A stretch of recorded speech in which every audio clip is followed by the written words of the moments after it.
Just after midnight on the 16th of July, 1779, 700 American soldiers wade through a flooded marsh at the edge of the Hudson River.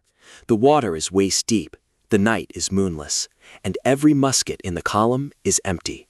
Not one of these men can fire a shot. That is not a failure of supply. That is the order. Each man carries 1.5 feet of steel fixed to a gun that cannot fire. Each man wears a scrap of white paper pinned to his hat, because in the darkness ahead, the only way to tell friend from enemy will be a pale square and a shouted password. Above them, on a rocky point rising 150 feet out of the river, sits a fortress the British believe cannot be taken. Cannon behind earthen walls, 2 belts of felled trees, their sharpened branches facing outward like rows of spears, 600 or 700 of the king's soldiers, a Royal Navy warship anchored in the black water below. The British have taken to call this place Little Gibraltar. The man leading the assault is 34 years old, a Pennsylvania tanner's son with a long memory. 2 years earlier, on a night very much like this one, British bayonets fell on his sleeping men, and Anthony Wayne has been waiting ever since. In the next 25 minutes, these silent columns will attempt something almost no one, not the British, not the French, not even most Americans, believes colonial troops can do: storm a fortified position held by British regulars, at night, with the bayonet alone. By morning, the fort will fly a different flag, the garrison will be marching into captivity, and a Royal Navy commodore will admit, almost in disbelief, that the rebels attacked with a bravery, quote, they never before exhibited. This is the midnight raid that stunned an empire.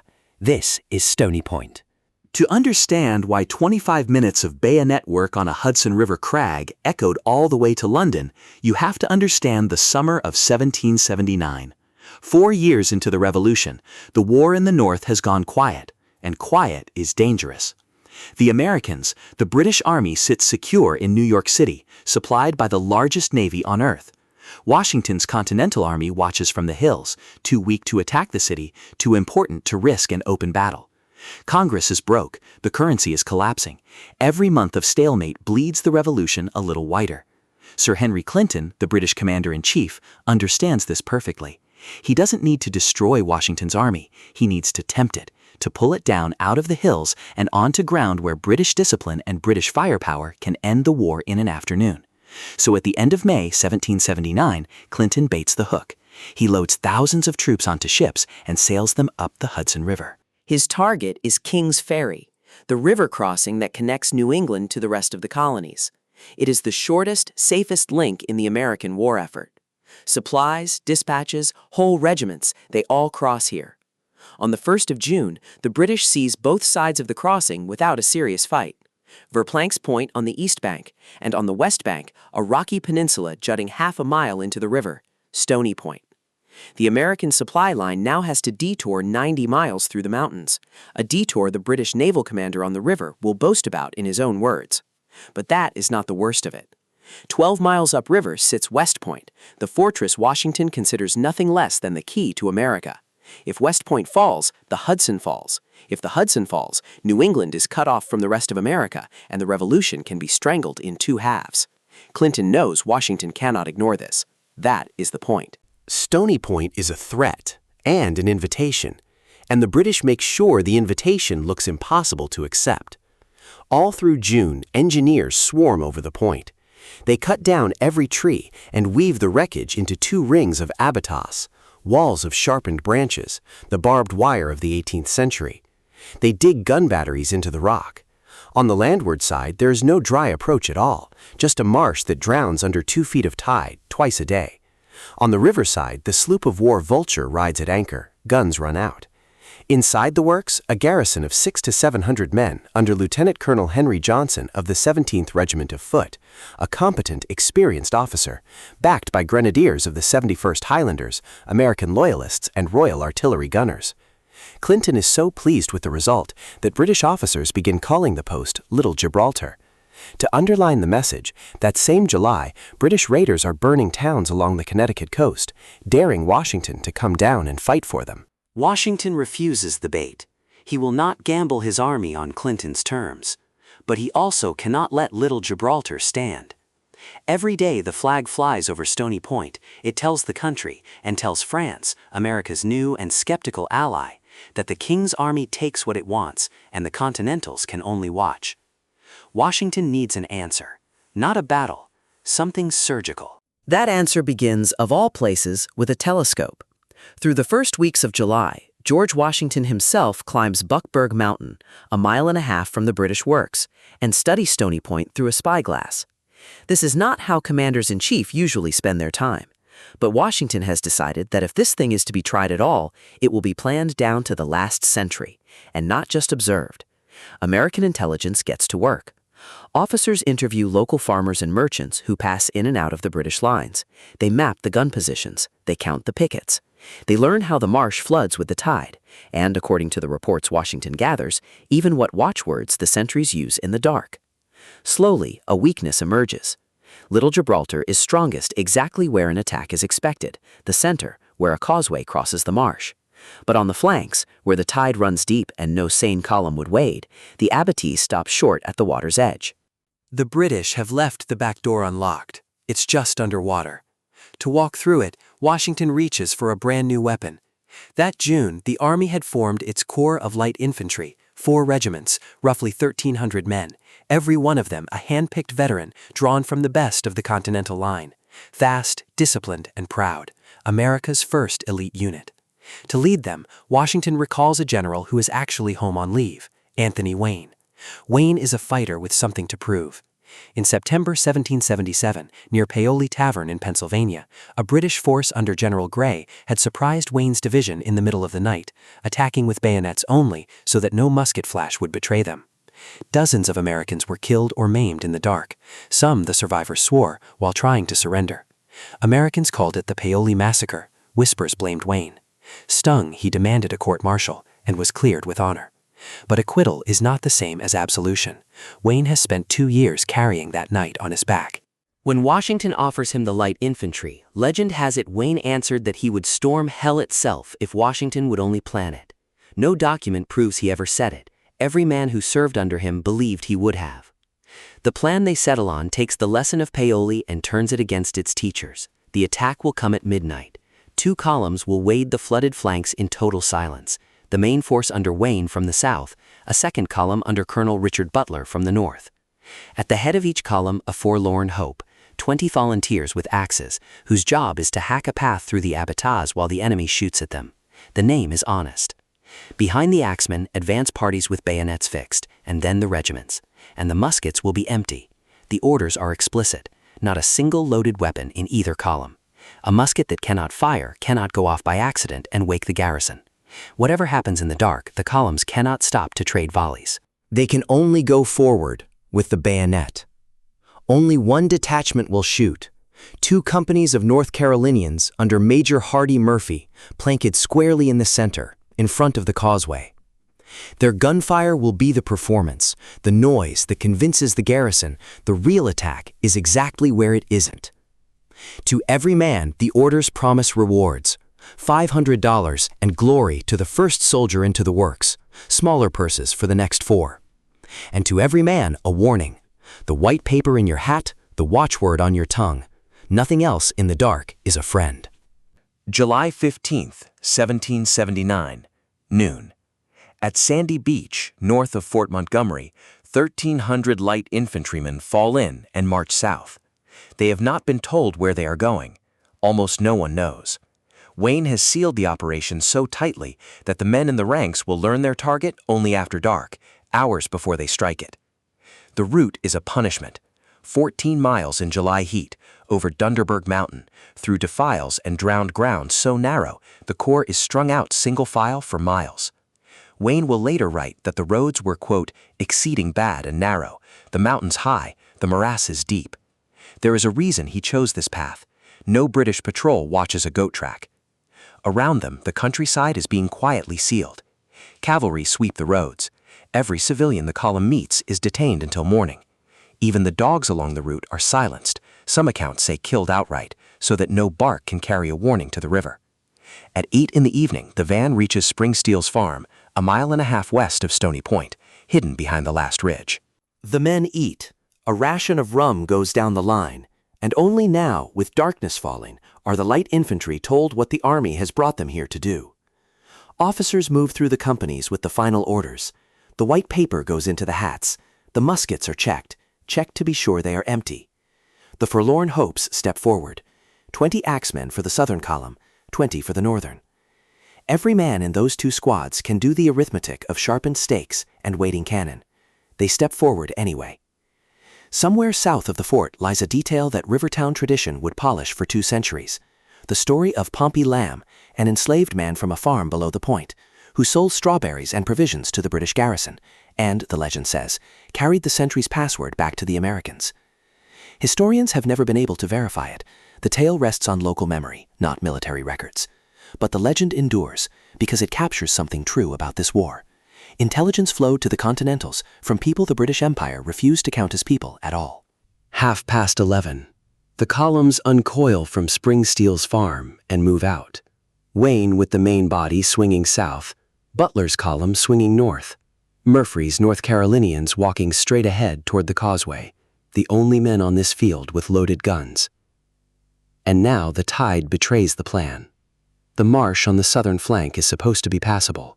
Tonight the water stands deeper than the maps promised, 2 feet, 3 feet, waist deep and rising against the column's thighs, as 700 men slide into the flood and begin to wade.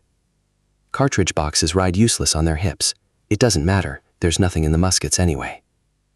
The only sound is water and breath, and somewhere out on the river, the creak of the Vulture at anchor. Minute after minute the silence holds. Then, at the water's edge, a British picket hears something moving in the dark that should be empty. A challenge. No answer. A musket cracks, and the crag above them erupts. Drums beat to arms inside the works. Lanterns flare, and Major Murphy's 2 companies, dead center in front of the causeway, open fire with everything they have, volley after deliberate volley, 150 muskets doing their best to sound like 1,000, muzzle flashes stabbing out of the dark. To the waking garrison, it looks and sounds exactly like the front of a major assault. Lieutenant Colonel Johnson does precisely what a brave, competent officer is trained to do. He grabs 6 companies of his own 17th Foot, nearly half his best troops, and leads them at the double down the slope, toward the gunfire, out of the fortress and onto the causeway, toward the only Americans who are firing, away from the ones who are climbing, because by now the real attack is out of the water and going up the rocks on both flanks at once. The axemen of the Forlorn Hope reach the first abatis and start to cut. British sentries fire down into the dark at shapes they can barely see. The American columns do not fire back. They cannot. They close ranks around their axemen and keep climbing, into the storm, in silence. On the heights, British gunners scramble to their cannon and discover the flaw in Little Gibraltar. The great guns were laid to smash an attack across the marsh and the beach at long range. The Americans are already too close, too low, climbing under the very muzzles.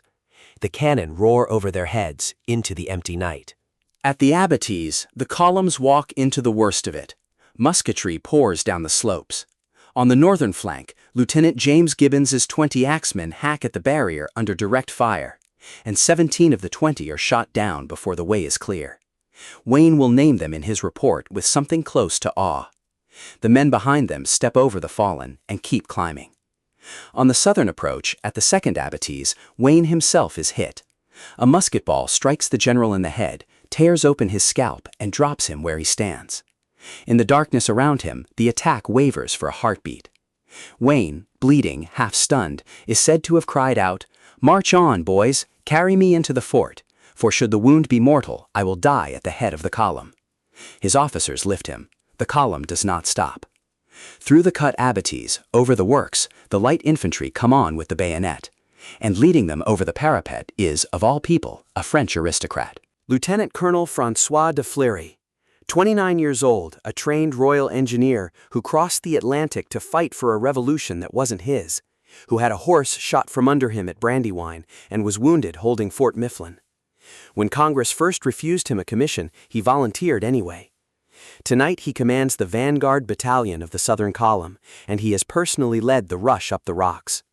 De Fleury is the first American soldier over the walls of Stony Point. He reaches the flagstaff at the summit, hauls down the king's colors with his own hands, and around him, out of the dark, rises the shout the columns were given as their password. "The fort's our own! The fort's our own!" It is the recognition signal, the war cry, and the simple truth, all at once. Butler's northern column pours over the works from the other flank almost in the same instant. The two American columns meet in the middle of the fortress, white paper pale in their hats, bayonets wet. Down on the causeway, Henry Johnson hears the cheering behind him and understands in one terrible moment what has happened. The gunfire he marched out to fight was theater. The fortress he marched out of is gone. He turns his men around and fights his way back uphill, but there is nowhere left to go. Pressed between two American columns inside his own works, Johnson surrenders. Redcoats and Loyalists throw down their muskets in the dark, and here the night arrives at its most dangerous moment. Every man on that hilltop knows what happened at Paoli, knows that these particular Americans, this particular general, owe the British Army a midnight debt of bayonets. Some of the defenders cry out that they surrender. The old accounts have them crying for mercy, for quarter in the dark. And the light infantry give it. The killing stops. Where the bayonet at Paoli had answered surrender, at Stony Point it answers discipline. Roughly 20 British soldiers lie dead. More than 500 are taken alive, unharmed, prisoners of an army that Britain's officers had called a rabble. Wayne's men had every excuse history could offer them, and declined it. Even the British commodore on the river would write that the Americans showed, quote, a generosity and clemency which during the course of the rebellion had no parallel. The battle has lasted about 25 minutes. At 2 a.m, a surgeon still working on his head, Anthony Wayne scrawls 3 lines to Washington by candlelight. The fort and garrison with Colonel Johnson are ours. Our officers and men behaved like men who are determined to be free. Dawn on the 16th of July shows what the night has bought and what it cost. 15 Americans are dead and around 80 more wounded, a stunning arithmetic for a frontal night assault on a fortified position. The forlorn hopes paid the steepest share of that bill, exactly as their name promised. British losses, about 20 killed, dozens wounded, and essentially the entire garrison, more than 500 officers and men, marching inland under guard as the sun comes up. The haul is enormous by Continental standards, 15 cannon. Tents, stores, ammunition, valued at roughly $150,000, and by some accounts more.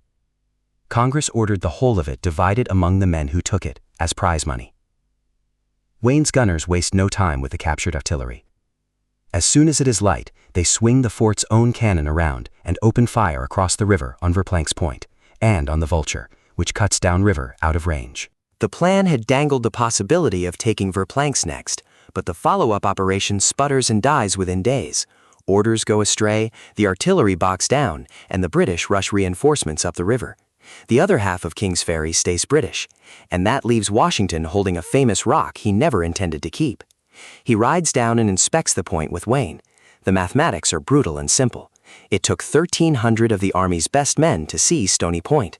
It would take a permanent garrison to hold it against a Royal Navy that can land an army at its foot any day of the week. Washington does not have those men to spare, not with West Point unfinished 12 miles upstream.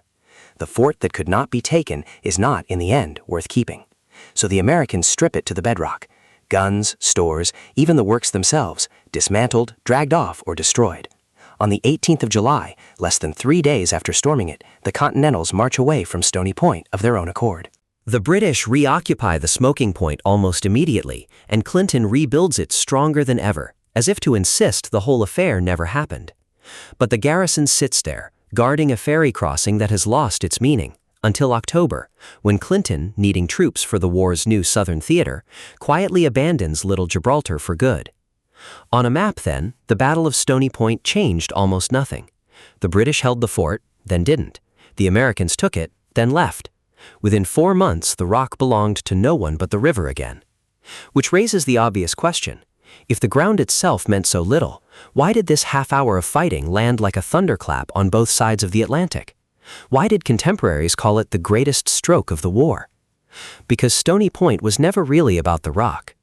Commodore George Collier, the Royal Navy officer commanding on the Hudson, the same officer who conceded American clemency, wrote in that same journal that the rebels had made the attack, quote, with a bravery they never before exhibited. From a British officer in 1779, that sentence is nothing less than a revolution in respect.